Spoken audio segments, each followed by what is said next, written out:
ಶ್ರೀ ಗುರುಭ್ಯೋ ನಮಃ. ಓಂ ಶ್ರೀಕೃಷ್ಣ ಪರಬ್ರಹ್ಮಣೇ ನಮಃ. ವಸುದೇವಸುತಂ ದೇವಂ ಕಂಸಚಾಣೂರಮರ್ದನಂ ದೇವಕೀ ಪರಮಾನಂದಂ ಕೃಷ್ಣಂ ವಂದೇ ಜಗದ್ಗುರುಂ.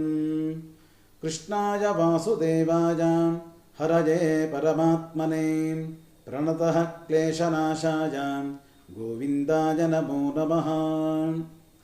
ನಾಡಿನ ಎಲ್ಲ ಸದ್ಭಕ್ತರಿಗೂ ಕೃಷ್ಣ ಜನ್ಮಾಷ್ಟಮಿಯ ಹಾರ್ದಿಕ ಶುಭಾಶಯಗಳು. ಭಗವಂತ ಸರ್ವವ್ಯಾಪಿ ಅನ್ನೋ ಸತ್ಯ. ತನ್ನ ಲೀಲಾ ವಿನೋದಗಳಿಗೋಸ್ಕರ ಈ ಭೂಮಿಯನ್ನು ಆರಿಸಿಕೊಂಡಿದ್ದು ಅಥವಾ ಅವನ ಅಂಗಳದಲ್ಲಿ ನಮಗೆ ಜನ್ಮ ದೊರಕಿದ್ದು ಭಾಗ್ಯವೇ ಸರಿ. ಕಾರಣ, ಭಗವಂತ ಅನೇಕ ಅವತಾರಗಳನ್ನು ಎತ್ತಿದ್ದಾನೆ. ಅನೇಕ ಅವತಾರಗಳಲ್ಲಿ ಭಗವಂತ ಕಾಣಿಸಿದ್ದಾನೆ. ಕಾರಣ ಹಲವು. ಅವತಾರ ಅಂತ ಹೇಳಿದ್ರೆ ಭಗವಂತ ಧರೆಗಿಳಿದು ಬಂದು ತನ್ನ ಭಕ್ತರಿಗೆ ಆಶೀರ್ವಾದವನ್ನು ಮಾಡ್ತಕ್ಕಂಥದ್ದು, ತನ್ನ ಇರುವಿಕೆಯನ್ನು ಜಗತ್ತಿಗೆ ತೋರಿಸ್ತಕ್ಕಂಥದ್ದು. ಭಗವಂತನ ದಶಾವತಾರಗಳಲ್ಲಿ ಮತ್ಸ್ಯಾದಿ ಎಲ್ಲ ಅವತಾರಗಳಲ್ಲೂ ಭಗವಂತ ಆ ಕ್ಷಣದಲ್ಲಿ ಬಂದು ತನ್ನ ಇರುವಿಕೆಯನ್ನು ಪ್ರಕಟ ಮಾಡಿದ್ದಾನೆ. ಆದರೆ ರಾಮನ ಅವತಾರದಲ್ಲಿ, ಕೃಷ್ಣನ ಅವತಾರದಲ್ಲಿ ಸಂಪೂರ್ಣನಾಗಿ ಧರೆಗಿಳಿದ ಭಗವಂತ ಮನುಷ್ಯನ ಸಂಪೂರ್ಣ ಜೀವನ ರೀತಿಯಲ್ಲಿ ನಡೆಸುತ್ತಾ, ಇನ್ನು ವಿಶೇಷವಾಗಿ ರಾಮನ ಅವತಾರದಲ್ಲಂತೂ ಯಾವ ರೀತಿಯ ಚಮತ್ಕಾರವನ್ನೂ ತೋರಿಸದೆ ಪುರುಷೋತ್ತಮನಾಗಿ ಭಗವಂತ ಪ್ರಕಟವಾಗ್ತಾನೆ. ಇನ್ನು ಸ್ವಲ್ಪ ಮುಂದುವರೆದು ದ್ವಾಪರ ಯುಗದಲ್ಲಿ ಭಗವಂತ ಕೃಷ್ಣ ಸಶರೀರವಾಗಿ ಭಗವಂತ ಅವತಾರವನ್ನು ತಳ್ತಾನೆ. ಹಾಗೆ ತನ್ನ ಚಮತ್ಕಾರವನ್ನು ತೋರಿಸುತ್ತಾ ಕೃಷ್ಣಂ ವಂದೇ ಜಗದ್ಗುರುಂ, ಜಗದ್ಗುರುವಾಗಿ ಮನುಕುಲಕ್ಕೆ ಪಾಠವನ್ನು ಮಾಡಿದ್ದಾನೆ. ಗೀತಾಚಾರ್ಯನಾಗಿ ಅರ್ಜುನನನ್ನು ಮುಂದಿಟ್ಟುಕೊಂಡು ನಮ್ಮೆಲ್ಲರಿಗೂ ಕೂಡ ಭಗವದ್ಗೀತೆಯ ಉಪದೇಶವನ್ನು ಮಾಡಿದ್ದಾನೆ. ಅಂತಹ ಕೃಷ್ಣನ ಆರಾಧನೆಯನ್ನು ನಾವು ಈ ದಿನ ಮಾಡ್ತಾ ಇದ್ದೀವಿ. ಕೃಷ್ಣ ಜನ್ಮಾಷ್ಟಮಿಯನ್ನು ಆಸೇತು ಹಿಮಾಚಲ ಪರ್ಯಂತವಾಗಿ ಎಲ್ಲರೂ ಕೂಡ ಆ ಭಗವಂತನ ನಾಮಸ್ಮರಣೆಯನ್ನು ಮಾಡೇ ಮಾಡ್ತಾರೆ. ಅರ್ವಾಚೀನ ಕಾಲದಿಂದಲೂ ಅವ್ಯಾಹತವಾಗಿ ಬಂದಿರತಕ್ಕಂತಹ ಈ ವ್ರತ, ಆರಾಧನೆ, ಪೂಜೆ ಎಲ್ಲವೂ ಭಗವಂತನ ಸ್ಮರಣೆ. ಇವೆಲ್ಲವೂ ಕೂಡ ಯಾಕೆ ಮಾಡಬೇಕು? ಕಾರಣ ಏನು? ಅದರಲ್ಲೂ ಆ ಕೃಷ್ಣನ ಆರಾಧನೆ ವಿಶೇಷವಾದ ಫಲವನ್ನು ಕೊಡತಕ್ಕಂಥದ್ದು. ಯಾಕೆ ಭಗವಂತ ಅವತಾರಗೊಂಡ ಕೃಷ್ಣನ ರೂಪದಲ್ಲಿ ಅಂತ ನಮ್ಮಲ್ಲಿ ಪ್ರಶ್ನೆ ಮೂಡಿದಾಗ, ದುಷ್ಟ ಶಿಕ್ಷಣೆ, ಶಿಷ್ಟ ರಕ್ಷಣೆ. ದುಷ್ಟರ ಅಟ್ಟಹಾಸ ಬಂದಾಗ ಅದನ್ನು ಶಮನ ಮಾಡಲಿಕ್ಕೆ ಭಗವಂತ ಬರಬೇಕು. ಹಾಗೆ ಆರ್ತನಾದದಲ್ಲಿ ಭಕ್ತರು ಓ ಎಂದು ಕೂಗಿದಾಗ ಅವರ ರಕ್ಷಣೆಗೂ ಕೂಡ ಬರಬೇಕಲ್ಲ. ಅದರ ಒಂದು ಆವಿರ್ಭಾವವೇ ಕೃಷ್ಣನ ಒಂದು ಅವತಾರ. ಭಕ್ತರಿಗೆ ನೀಡಿದ ವಾಕ್ಯದಂತೆ ಭಗವಂತ ಧರೆಗಿಳಿದು ಬರ್ತಾನೆ. ದೇವಕಿ ವಸುದೇವರ ಒಂದು ತಪಸ್ಸಿನ ಫಲವಾಗಿ ಭಗವಂತ ನೀನು ಧರೆಗಿಳಿದು ಬರಬೇಕು, ನಮ್ಮ ಉದರದಲ್ಲಿ ಜನಿಸಬೇಕು ಅಂತ ಹೇಳಿ ಅವರು ಒಂದು ಜನ್ಮದಲ್ಲಿ ಪ್ರಾರ್ಥನೆ ಮಾಡ್ತಾರೆ.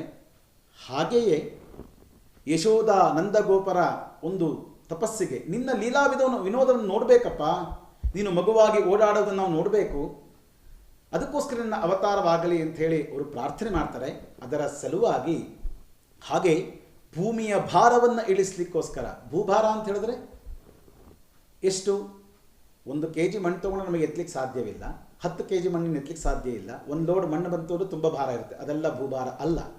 ಭೂಮಿಯ ತಾಯಿ ತಮ್ಮ ಮಕ್ಕಳಾದ ಮನುಜರ ಭಾರವನ್ನು ತಡಿಲಿಕ್ಕಾಗೋದಿಲ್ಲ. ಹೇಗೆ? ಅವರ ಅಟ್ಟಹಾಸ ಜಾಸ್ತಿ ಆದಾಗ. ಉದಾಹರಣೆಗೆ ತಾಯಿ ಮಗು ಹೆಚ್ಚಾಗಿ ದಪ್ಪ ಇದ್ದರೂ ಕೂಡ ಅವಳು ಏನು ನೊಂದ್ಕೊಳ್ಳೋದಿಲ್ಲ. ಮಗುವನ್ನು ಎತ್ತುಕೊಂಡು ತನ್ನ ಪಾಲನೆಗಳನ್ನು ಮಾಡ್ತಾ ಹೋಗ್ತಾಳೆ. ಅವನ ದೊಡ್ಡನಾದ ಮೇಲೆ ಅವನ ದೇಹ ಕೃಶವಾದರೂ ಅವನ ದುಷ್ಟತನಗಳ ಒಂದು ಬುದ್ಧಿ ಜಾಸ್ತಿ ಆದಾಗ ಆ ಭಾರವನ್ನು ತಾಯಿಗೆ ತಡ್ಕೊಳ್ಳೋಕ್ಕಾಗೋದಿಲ್ಲ. ಉದಾಹರಣೆಗೆ ಆ ಮಗ ಕೆಟ್ಟ ಕೆಲಸವನ್ನು ಮಾಡ್ತಾನೋ, ಬೇರೆ ಬೇಡದೇ ಇರತಕ್ಕಂಥ ಕಾರ್ಯಗಳನ್ನು ಮಾಡ್ತಾನೋ, ಆಗ ಮಾಡಿದಾಗ ಆ ತಾಯಿಗೆ ಆ ಭಾರವನ್ನು ತಡ್ಕೊಳ್ಳಿಕ್ಕಾಗೋದಿಲ್ಲ. ಆಗ ಭಗವಂತನ ಮೊರೆ ಹೋಗ್ತಾಳೆ. ಹಾಗೆಯೇ ಭೂತಾಯಿ ಯಾವಾಗ ಯಾವಾಗ ದುಷ್ಟರ ಅಟ್ಟಹಾಸ ಜಾಸ್ತಿ ಆಗುತ್ತೋ ಭಗವಂತನನ್ನು ಪ್ರಾರ್ಥನೆ ಮಾಡ್ತಾಳೆ. ಆ ಸಮಯದೆಲ್ಲ ಖಂಡಿತವಾಗಿ ಭಗವಂತ ಧರೆಗಿಳಿದು ಬಂದಿದ್ದಾನೆ. ಹಾಗಾಗಿ ಭಗವಂತನ ಆರಾಧನೆ ಮತ್ತು ಯದುವಂಶ ಕುಲವನ್ನು ಉದ್ಧಾರ ಮಾಡಲಿಕ್ಕೆ ಭಗವಂತ ಕೃಷ್ಣನಾಗಿ ಅವತಾರ ಮಾಡಿದ. ಹಾಗಾದರೆ ಕೃಷ್ಣ ಅಂದ್ರೇನು? ನರಜನ್ಮ ಬಂದಾಗ ನಾಲಿಗೆ ಇರುವಾಗ ಕೃಷ್ಣ ಎನ್ನಬಾರದೆ? ಎಲ್ಲ ದಾಸವಾಣಿಯರು, ದಾಸವಾಣಿಗಳಲ್ಲೂ ಎಲ್ಲ ದಾಸರ ಶ್ರೇಷ್ಠರು ಕೃಷ್ಣನ ಗುಣಗಾನವನ್ನು ಮಾಡಿದ್ದಾರೆ. ನಮ್ಮ ಕನಕದಾಸರು, ಪುರಂದರದಾಸರು ಎಲ್ಲರೂ ಕೂಡ ಆ ಭಗವಂತನನ್ನು ಇಲ್ಲಿವರೆಗೂ ಕೂಡ ಆರಾಧನೆ ಮಾಡ್ತಾ ಭಗವತ್ ಕೀರ್ತನೆಯನ್ನು ಮಾಡ್ತಾ ಇದ್ದಾರೆ. ಹಾಗಾದರೆ ಕೃಷ್ಣ ನಾಮಕ್ಕೆ ಅಷ್ಟು ಶಕ್ತಿ ಇದೆಯಾ? ಕೃಷ್ಣ ಅಂದ್ರೇನು? ಕೃಷ್ಣ ಎಂದರೆ ಸತ್ಯ, ಕೃಷ್ಣ ಎಂದರೆ ಮುಗ್ಧತೆ. ಆ ಮುಗದ ಆ ಕೃಷ್ಣನ ನೋಡಿದಾಗ ಯಾವ ತಾಯಿಯ ಮನಸ್ಸಿನಲ್ಲಿ ಒಂದು ಆನಂದ ಭಾಷ್ಪ ಬರೋದಿಲ್ಲ ಹೇಳಿ? ತಮ್ಮ ತಮ್ಮ ಮನೆಯಲ್ಲಿ ಕೃಷ್ಣಾಷ್ಟಮಿ ದಿನ ಎಲ್ಲರೂ ತನ್ನ ಮಕ್ಕಳಿಗೆ ಕೃಷ್ಣನ ಒಂದು ವೇಷವನ್ನು ಹಾಕಿ ಭಗವಂತನಲ್ಲಿ ಅವರನ್ನು ಕಾಣ್ತಾರೆ. ಆಗ ತಾನು ಹುಟ್ಟಿರ್ತಕ್ಕಂಥ ಮಗುವಿನಲ್ಲಿ ಕೃಷ್ಣನ ಆ ಮುಗ್ಧತೆಯನ್ನು ಕಾಡ್ತಾರೆ. ಹಾಗಾಗಿ ಆ ಮುಗ್ಧತೆಯ ಒಂದು ಪ್ರತೀಕ ಕೃಷ್ಣನಾಗ್ತಾನೆ. ಕೃಷ್ಣ ಸ್ನೇಹದ ಪ್ರತೀಕ. ಸುಧಾಮನಿಗೆ ತಂದಿರತಕ್ಕಂತಹ ಆ ಸುಧಾಮನಿಂದ ಸ್ವೀಕಾರ ಮಾಡಿರ್ತಕ್ಕಂಥ ಒಂದು ಹಿಡಿ ಅವಲಕ್ಕಿ ಅಕ್ಷಯವಾಗತ್ತೆ. ಇದರಿಂದ ಕೃಷ್ಣ ನಮಗೆ ಜಗತ್ತಿಗೆ ಸಾರ್ತಕ್ಕಂಥ ಸಂದೇಶ ಏನು? ಸ್ನೇಹಮಯವಾದ ಬದುಕು ನಾವು ಮಾಡ್ಕೋಬೇಕು, ಎಲ್ಲರಲ್ಲೂ ಕೂಡ ಪ್ರೀತಿಯಿಂದ ನಾವು ಜೀವನ ನಡೆಸಬೇಕು ಅಂಥೇಳಿ ಕೃಷ್ಣ ಸ್ನೇಹದ ಸಂಕೇತವಾಗ್ತಾನೆ. ಹಾಗೆ ಕೃಷ್ಣ ಎಂದರೆ ರಕ್ಷಣೆ. ರಕ್ಷಣೆಯನ್ನು ಮಾಡಲಿಕ್ಕೆ ಭಗವಂತ ಅನೇಕ ರೂಪದಲ್ಲಿ ನಮ್ಮನ್ನು ಕಾಪಾಡ್ತಾ ಹೋಗ್ತಾನೆ. ಅದರಲ್ಲೂ ಒಂದು ಉದಾಹರಣೆ ತಗೊಳ್ಳೋದಾದರೆ, ದ್ರೌಪದಿಯ ವಸ್ತ್ರಾಪಹರಣ ಸಭೆಯಲ್ಲಿ ನಡೀತಾ ಇರ್ತದೆ. ಎಲ್ಲರೂ ಮೂಕ ವಿಸ್ಮಿತರಾಗಿ ನೋಡ್ತಾ ಇರ್ತಾರೆ, ಏನೂ ಮಾಡಲಿಕ್ಕಾಗದ ಅಂಥ ಒಂದು ಸಂದರ್ಭ. ಪಾಂಡವರು ತಮ್ಮ ಶಕ್ತಿಯನ್ನು ಕಳ್ಕೊಂಡಿರ್ತಾರೆ, ಮಾನಸಿಕವಾಗಿ ಕುಗ್ಬಿಟ್ಟಿರ್ತಾರೆ, ಎಲ್ಲವನ್ನು ಕಳ್ಕೊಂಡಿರ್ತಾರೆ. ಆಗ ವಸ್ತ್ರಾಪಹರಣ ಸಮಯದಲ್ಲಿ ತನ್ನನ್ನು ತಾನು ರಕ್ಷಣೆ ಮಾಡಿಕೊಳ್ಳಬಹುದು ಅಂಥೇಳಿ ದ್ರೌಪದಿಗೆ ಎಲ್ಲಿವರೆಗೂ ಗೊತ್ತಾಗತ್ತೆ? ತನ್ನ ಮಾನವನ್ನು ಮುಚ್ಚಿಕೊಳ್ಳಿಕ್ಕೋಸ್ಕರ ಅನೇಕ ಪ್ರಯತ್ನವನ್ನು ಪಡ್ತಾಳೆ.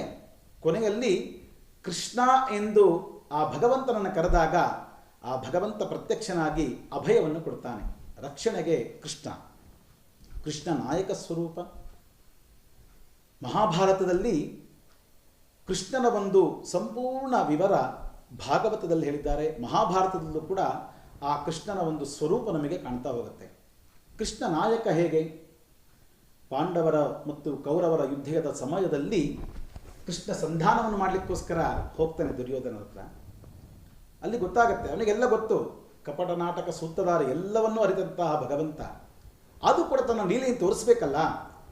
ಹಾಗಾಗಿ ಅವನು ಕೌರವರ ಒಂದು ಆಸ್ಥಾನಕ್ಕೆ ಹೋಗ್ತಾನೆ. ಅಲ್ಲಿ ಗೊತ್ತಾಗುತ್ತೆ ಪಾಂಡವರಿಗೆ ಏನೂ ಸಿಗೋದಿಲ್ಲ ಅಂತೇಳಿ. ಹಾಗಾಗಿ ಧರ್ಮ ಸಂಸ್ಥಾಪನೆಗೋಸ್ಕರ ನಾಯಕನಾಗ್ತಾನೆ ಕೃಷ್ಣ.